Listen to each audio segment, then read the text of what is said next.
Salam. Selamat hari Minggu semua saudara yang saya kasihi dalam Tuhan Yesus Kristus. Puji Tuhan karena hari ini kita masih dapat beribadah kepada Tuhan di tengah-tengah semua kondisi dan situasi yang masih mencekam. Namun kita bersyukur karena Tuhan masih kasih kita kesempatan untuk bersama-sama memuliakan Dia, bahkan mendengarkan firman Tuhan. Saudara yang saya kasihi dalam Tuhan Yesus Kristus, sebelum kita membaca dan merenungkan kebenaran firman Tuhan, saya mau mengajak kita untuk semua berdoa dan mari kita menghadap Tuhan di dalam doa. Bapa di surga, kami bersyukur karena hari ini di minggu pagi ini kami masih dapat punya kesempatan untuk bersama-sama semua saudaraku dimanapun mereka menyaksikan tayangan ini, beribadah kepada Tuhan, memuliakan Tuhan, mendengarkan suara firman-Mu. Kami berdoa supaya Roh Kudus yang menerangi hati dan pikiran kami, sehingga hari ini lagi kembali kami diberkati oleh kebenaran firman-Mu. Terpuji termulialah Engkau Bapa. Di dalam nama Yesus Kristus kami berdoa dan mengucap syukur. Haleluya. Amin. Saudara, renungan pagi hari ini kita akan baca dari Amos pasal yang kedua, ayat yang keempat sampai dengan ayat yang kelima. Amos pasal yang kedua, ayat yang keempat sampai dengan ayat yang kelima. Beginilah firman Tuhan, karena 3 perbuatan jahat Yehuda bahkan 4, aku tidak akan menarik kembali keputusanku, oleh karena mereka telah menolak hukum Tuhan dan tidak berpegang pada ketetapan-ketetapannya, tetapi disesatkan oleh dewa-dewa kebohongannya yang diikuti oleh nenek moyangnya. Aku akan melepas api ke dalam Yehuda, sehingga puri Yerusalem dimakan habis. Saudara yang saya kasihi dalam Tuhan Yesus Kristus, pembacaan kita ini menjelaskan satu peristiwa yang luar biasa yang terjadi pada zaman pelayanan Nabi yang bernama Amos. Kalau kita membaca di dalam kitab 2 Raja-Raja pasal yang ke-14 dan seterusnya, kita akan memahami bahwa sesungguhnya Nabi Amos melayani pada satu zaman keemasan yang dipimpin oleh Yerobeam. Secara politis, secara ekonomi, dan juga secara keamanan dan seterusnya, bangsa Israel hidup dalam satu keadaan yang baik atau masa keemasan. Namun sangat disayangkan saudara bahwa kemajuan secara politik, ekonomi, dan seterusnya itu tidak dibarengi dengan satu kemajuan secara rohani. Tetapi justru di tengah-tengah kemajuan yang dialami itu ada terjadi degradasi atau kemerosotan moral yang luar biasa. Oleh karena itulah, pelayanan Nabi Amos yang sesungguhnya dia berasal dari Yehuda, kerajaan selatan, tetapi Tuhan memerintahkan dia untuk melayani di satu kerajaan, itulah kerajaan utara yang dipimpin oleh Yerobeam. Nah, kalau kita membaca di dalam pasal 1 ayat yang ketiga sampai pasal 2 ayat yang ketiga, jadi pasal 1 ayat yang ketiga sampai pasal 2 ayat ketiga, ada nubuatan-nubuatan yang Tuhan sudah sampaikan melalui Nabi Amos. Itulah nubuatan-nubuatan tentang penghukuman terhadap bangsa-bangsa. Kalau kita perhatikan, sesungguhnya secara geografis, kalau teman-teman atau semua saudara memperhatikan peta di dalam Perjanjian Lama, kita bisa melihat penghukuman-penghukuman itu secara beruntun dan sistematis terjadi ya dari satu negara, satu wilayah, satu bangsa ke bangsa-bangsa lain. Nubuatan penghukuman itu terjadi pertama sekali kepada Aram, satu wilayah yang cukup jauh dari Israel, kemudian turun ke daerah Filistin, Venesia. Ini bangsa-bangsa yang secara geografis tinggal berjauhan dari umat Tuhan. Tetapi kemudian dalam pasal-pasal selanjutnya, penghukuman itu terus bergulir. Nubuatan penghukuman itu terus disampaikan oleh Nabi Amos ke negara-negara atau wilayah-wilayah di mana bangsa-bangsa itu adalah sesungguhnya, kalau kita melihat kisah dari kitab Kejadian, merupakan sepupu-sepupu dari Israel. Penghukuman itu terjadi atas Edom, Amon, dan Moab. Nah, kalau kita lihat secara menyeluruh, penghukuman itu sudah terjadi kepada bangsa-bangsa kafir. Tetapi kemudian di dalam pasal 2 ayat yang keempat dalam pembacaan kita, ternyata juga terjadi kepada umat Tuhan sendiri. Jadi tema kita hari ini ialah tidak ada yang kebal. Ya, mengapa saya katakan demikian?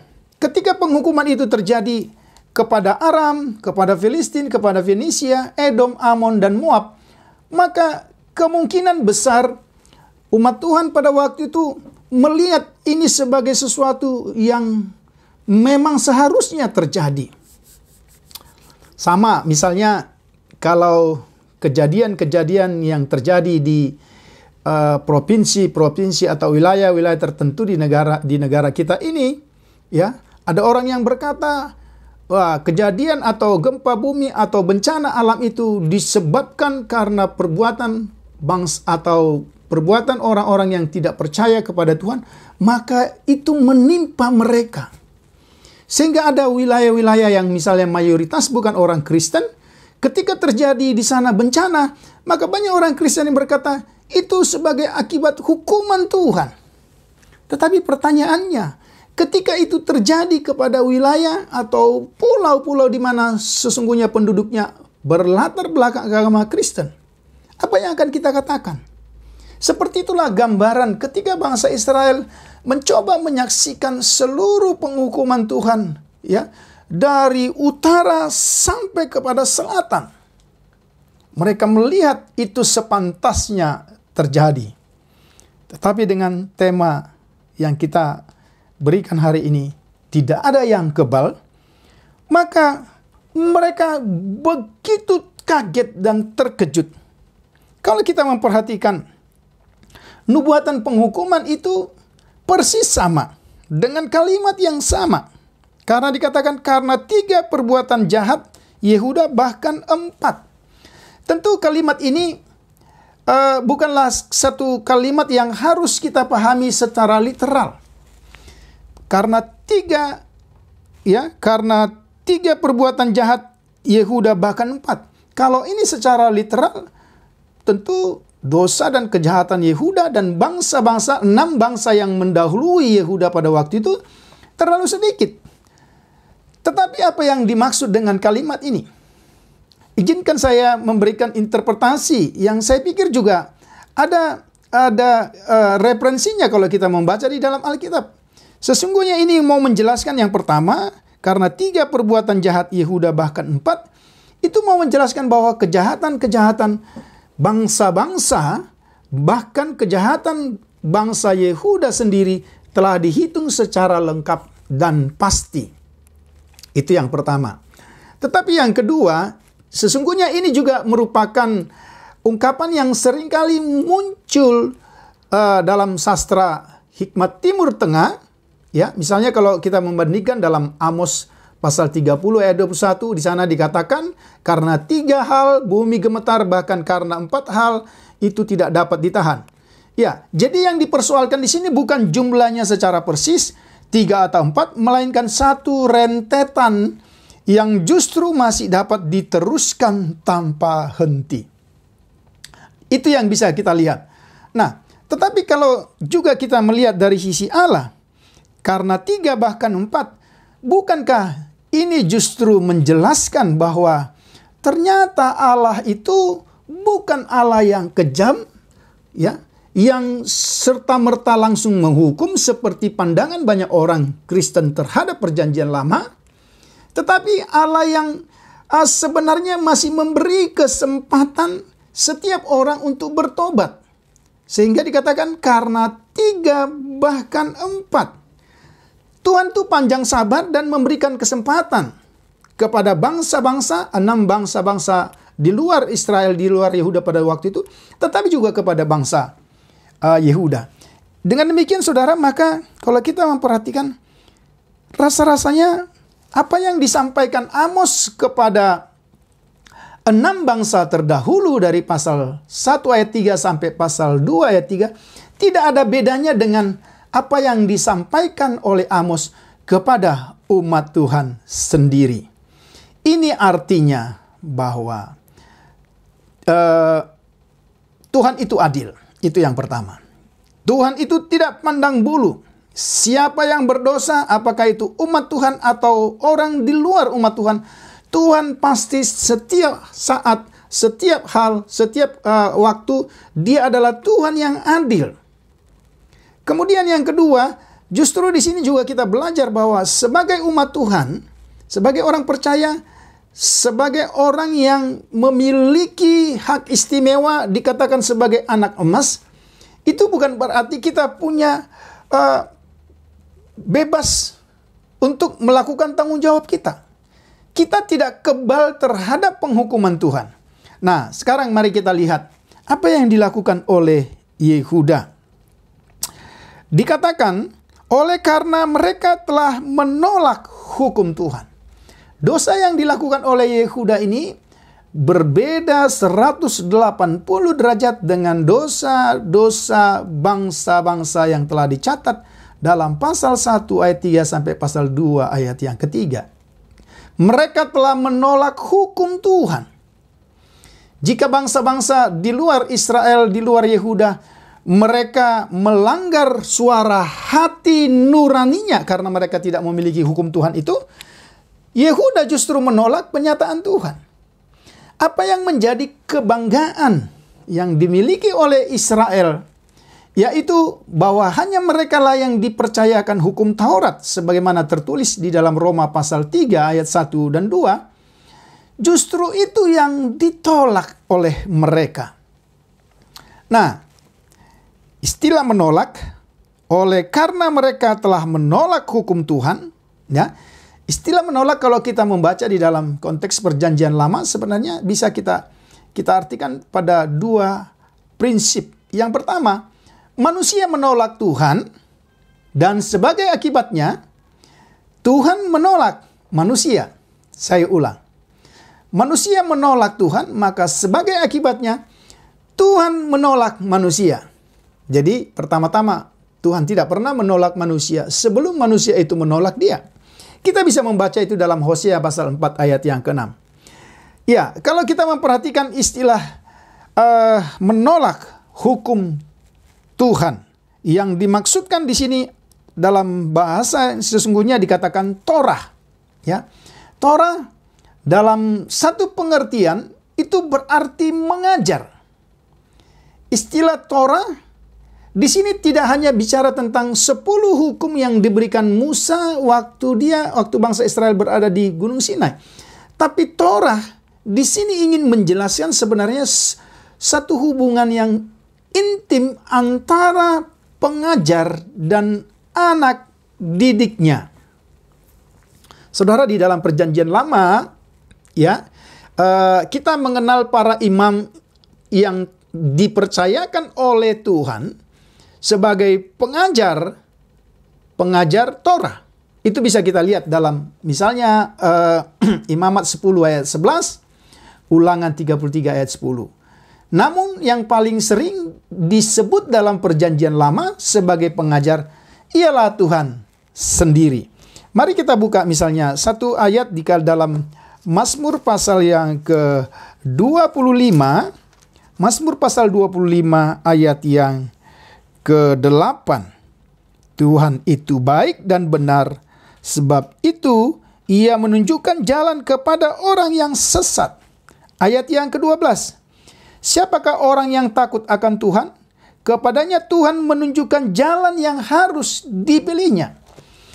Jadi Torah yang dimaksud di situ pertama-tama bukan bicara tentang hukum Taurat yang diberikan melalui Musa, tapi bicara tentang Tuhan dan hukumnya yang diberikan jauh sebelumnya. Mengapa saya katakan seperti itu? Karena kalau kita membaca misalnya di dalam kitab Ayub pasal 36 ayat 22, saudara-saudara bisa buka Alkitabnya, ada satu istilah di sana dikatakan, siapakah guru seperti dia? Ini ungkapan Ayub. Nah, kalau kita tahu zaman Ayub, itu adalah zaman para patriark 500 tahun sebelum pemberian hukum Taurat di Gunung Sinai. Jadi, ini yang bisa kita lihat. Dengan demikian, saudara, yang sesungguhnya ditolak oleh bangsa Israel adalah Tuhan sendiri.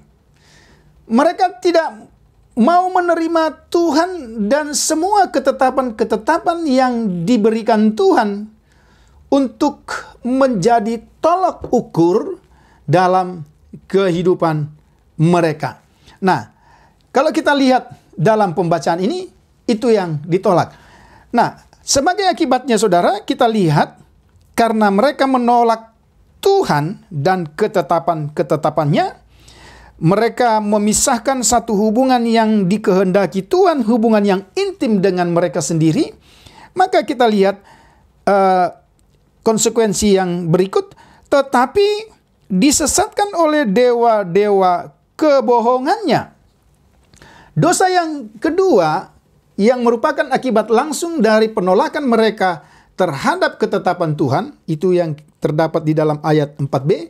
Mereka dikatakan dusta-dusta yang telah diikuti. Mereka justru sekarang, karena mereka menolak hukum Tuhan, ya, sebaliknya mereka justru mengikuti dusta-dusta. Sebenarnya yang ingin dikatakan dewa-dewa kebohongan, ya.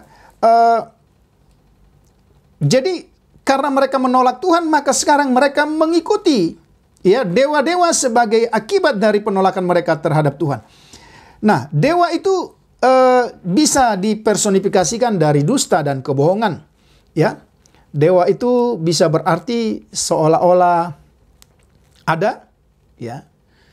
Dia menuntut persembahan, penyembahan, serta, ya, juga dapat memberi bantuan, tanda kutip, tetapi sebenarnya itu semua merupakan satu kebohongan belaka.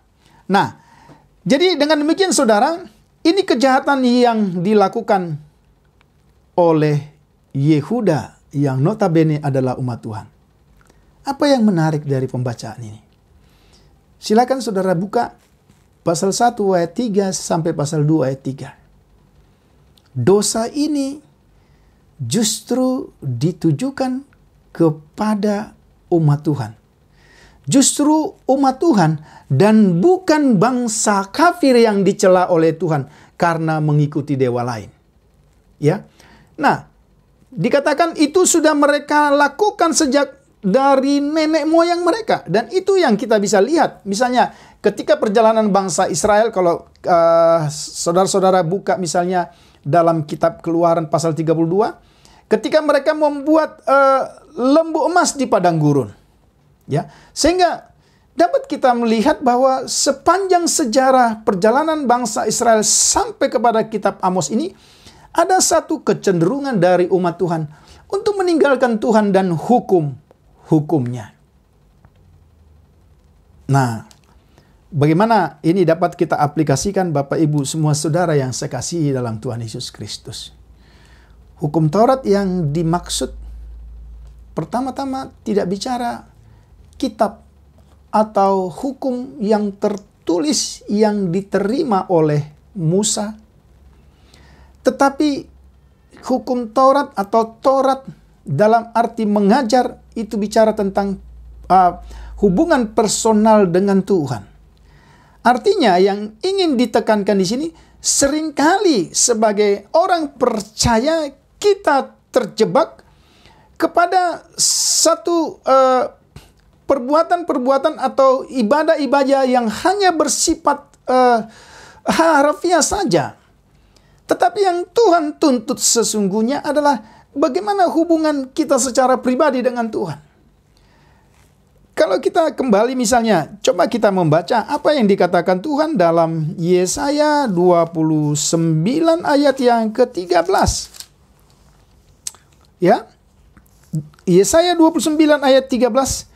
Dan Tuhan telah berfirman oleh karena bangsa ini datang mendekat dengan mulutnya, artinya ya secara lahiriah, dan memuliakan aku dengan bibirnya. Nah ini perhatikan, padahal hatinya menjauh daripadaku dan ibadahnya kepadaku hanyalah perintah manusia yang dihafalkan. Saudara, penolakan kepada hukum Tuhan pada masa kini itu bisa berarti ibadah-ibadah yang hanya bersifat lahiriah tanpa ada kedekatan tiap-tiap orang dengan Tuhan secara pribadi. Kita bisa menyembah Tuhan, kita bisa banyak tahu tentang Tuhan. Ya, seorang penulis J.I. Packer katakan, seorang bisa mengetahui banyak tentang Tuhan, bahkan seseorang bisa hidup saleh tanpa Tuhan. Ya. Bisa memiliki pengetahuan tentang Tuhan, tetapi tidak mengenal Tuhan. Inilah yang sesungguhnya yang terjadi.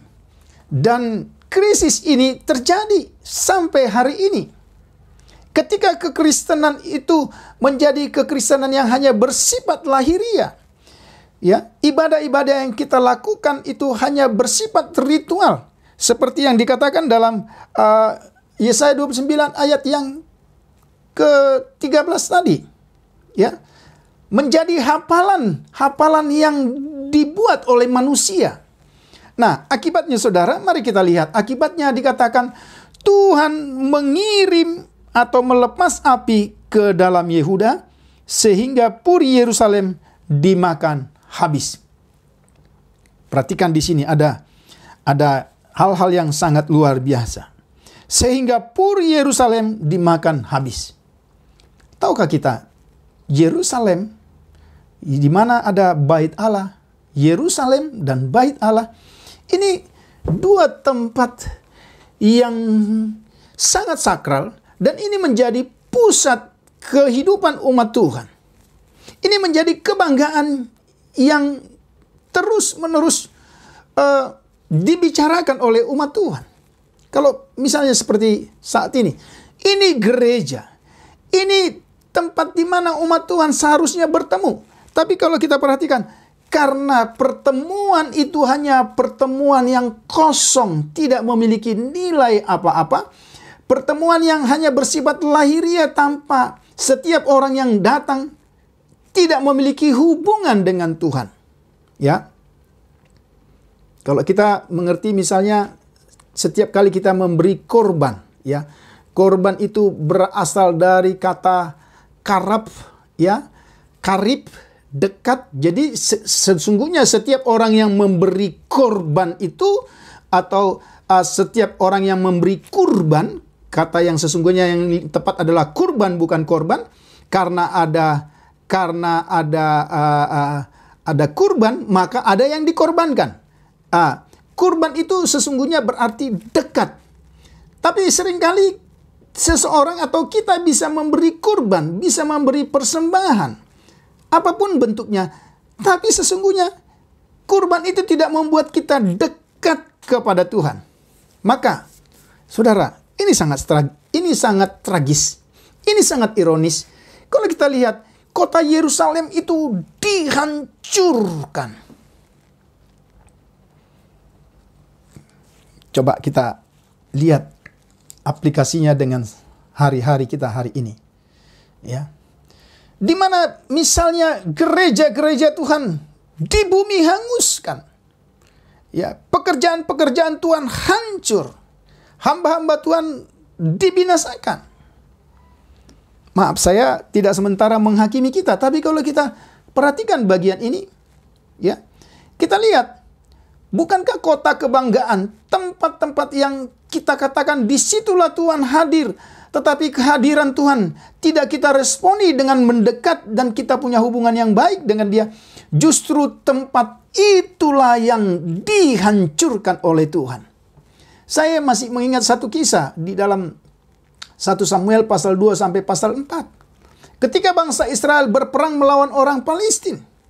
Kemudian Israel mengalami kekalahan yang luar biasa. Dan mereka katakan, ini kekalahannya karena di tengah-tengah kita tidak ada tabut Tuhan. Maka tua-tua memutuskan supaya tabut Tuhan diangkat ke tengah-tengah mereka. Tabut Tuhan. Di mana tanda kehadiran Tuhan? Waktu tabut Tuhan diangkat ke tengah-tengah mereka, apa yang terjadi, saudara? Mereka bersorak, dikatakan bumi bergetar. Dan orang Palestina yang mendengar ketakutan. Karena mereka sudah mendengar kisah bagaimana kehadiran Tuhan yang luar biasa menghancurkan musuh-musuh umat Tuhan.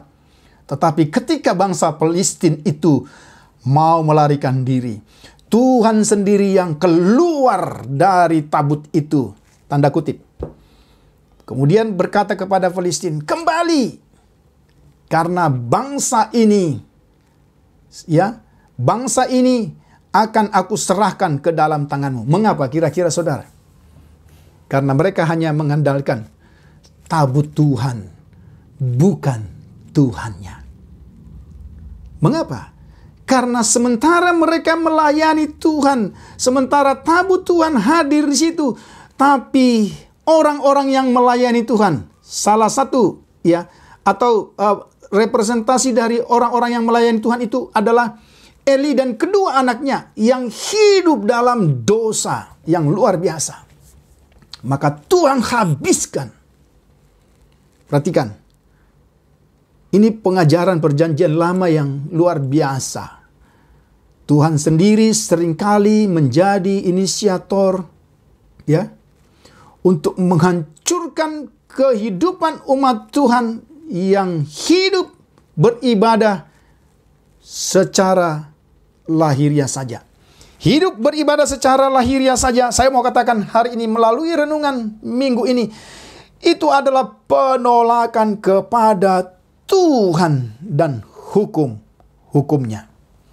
Bagaimana mungkin Tuhan mengizinkan rumahnya dihancurkan bangsa kafir? Tapi itu yang terjadi. Ya.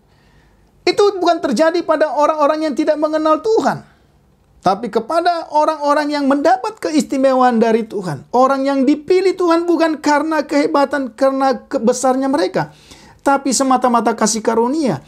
Tapi lagi-lagi bangsa Israel dikatakan sejak dari nenek moyang mereka sudah menolak Tuhan.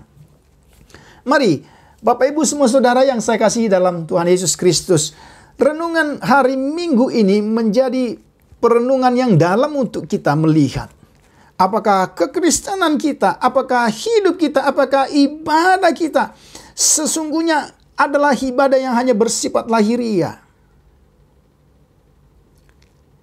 Apakah kita datang ke hadapan Tuhan, tetapi sementara sesungguhnya kita tidak mengenal Dia dan Tuhan tidak mengenal kita. Apakah kita memiliki hubungan yang istimewa yang dekat dengan Dia? Inilah arti dari menolak hukum Tuhan. Menolak hukum Tuhan sesungguhnya itu bicara tentang hubungan-hubungan yang hanya bersifat lahiriah dengan cap-cap rohani. Mari kita, Bapak Ibu, kita merenungkan kebenaran firman Tuhan ini. Dan saya berharap hari yang indah ini, hari perhentian ini, menjadi hari yang penuh berkat. Dan Tuhan menyertai kita dengan firman-Nya. Biarlah kiranya Tuhan Yesus memberkati semua saudara dan saya memasuki hari Minggu ini. Dengan mengucapkan salam, saya mengakhiri pemberitaan firman Tuhan